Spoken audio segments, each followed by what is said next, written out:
Alright, studio go kama ozuku director van crash munange weninyo kubanga teng tusako celebrity news naye mawulire galeero munange go cheza ddala omukulu Big Eye yakubwako obucupa emabega kawo ku stage emu yali performinga ke kivulo ekimu kye yasooka okubanga akubibwa ddala obucupa omuyimbi ono yali takubibwangako ddala bucupa ate nga baagiste bamugobangako naye ku mulundi ogwo gwasooka munange obucupa bwayitirira ne surprising olunaku lw'ejjo yabadde performingira Spice Diana naye bambi obucupa ne buyitirira ku stage n'afukamira wansi n'agamba naye lwaki munkuba obucupa bannayuganda munettire kiki nabakola ng'owulira ddala bambi anyolwa omutima gukutuka omusajja oyo bannaye ebizibu bizze bimwetooloola tetumanyi lwaki yavayo n'agamba ndi mu mbeera mbi emirimu gyange bapromota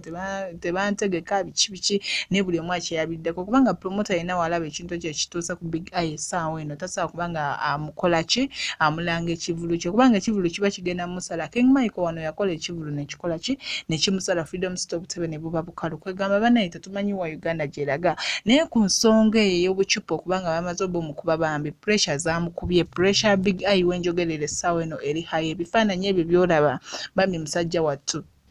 tassa tamira kugambye kyaliko mu ddwaliro kibi nnyo kwegamba